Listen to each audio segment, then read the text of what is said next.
Boeing was founded by William Boeing on July 15, 1916. He didn't know that his company would become the world's leader in the aerospace industry. However, from the beginning he did not just want to imitate other company products. Instead, he wanted to prove that he could build a better seaplane than anyone on the market. Boeing's first product, B&W seaplane, was built in 1916. It was made of wood with wire bracing and was linen covered. It was sold to the New Zealand Flying School for express and air mail deliveries, making Boeing's first international sale. Just before the outbreak of World War I, the U.S. Navy needed training seaplanes and ordered 50 of Boeing Model C, making Boeing's first financial success. When World War I ended in 1918, a large surplus of cheap used military planes entered the commercial airplane market. This prevented aircraft companies like Boeing from selling any new planes. Because of this, many aircraft companies went into sales decline stage of the product life cycle. Some even decided to pull out of the market. In 1919, the Boeing monomill was built.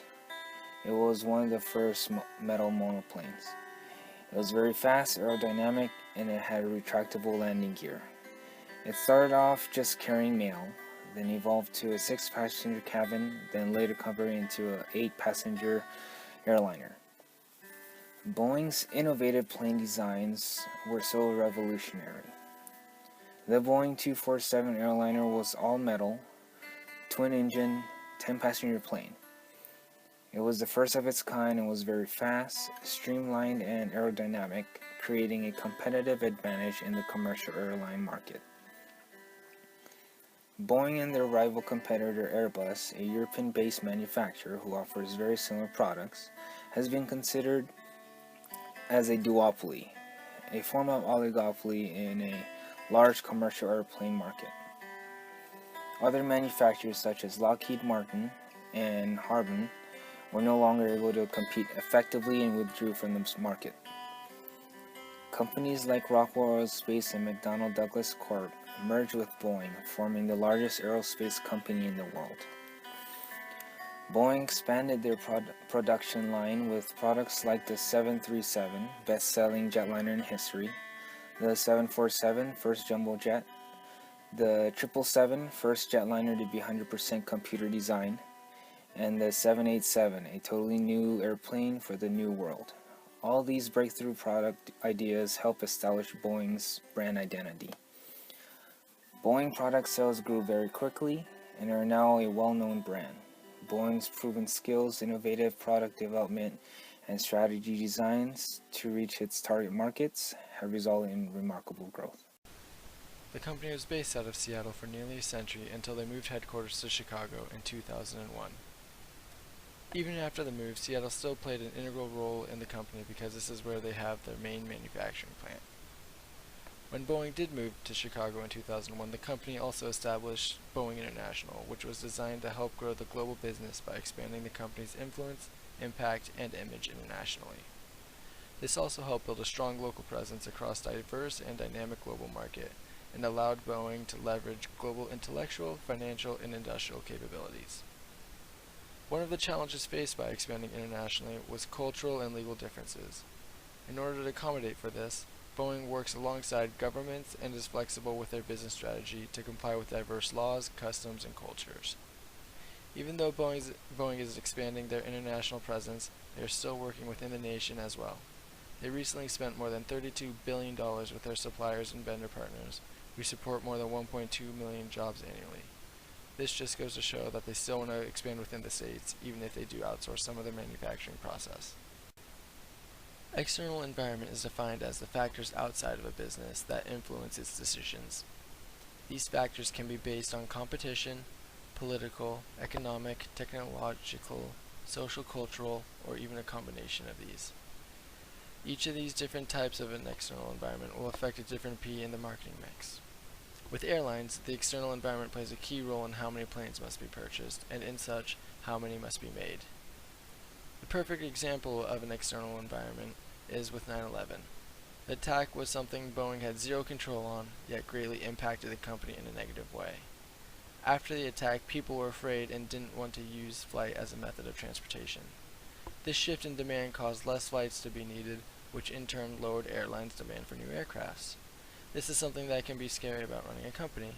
You can lose millions from just something that you have literally no control on and are dependent on time until people feel comfortable flying again. The promotion techniques used by Boeing to potential customers is very unique. They have to generate new and innovative products to keep the commercial airline industry from looking elsewhere for their aircraft. Boeing relies heavily on publicity for promotion of its new products. For example, the Boeing 787 Dreamliner received both positive and negative publicity. Japan Airlines uses the Dreamliner as part of its new route to Japan at San Jose International Airport. Japan Airlines was one of the early adopters to this new Dreamliner aircraft. This drew the attention from the media, and in turn, the public wanted to learn more about this new airplane. However, negative publicity also affected the Boeing and its new Dreamliner. Lithium-ion battery fires were discovered and reported on by various media outlets. Boeing relies on pushing techniques to address the final customer to promote their product. For example, Boeing relies heavily on other airline companies to promote and educate potential travelers on new features on the Boeing aircraft. However, most potential customers notice internal or cosmetic features of the aircraft, such as seat comfort, amount of legroom, or video display units on seats. Boeing must address external features like efficiency, cargo capacity, or speed features when promoting their aircraft to potential commercial airliners. Boeing engages in personal selling techniques.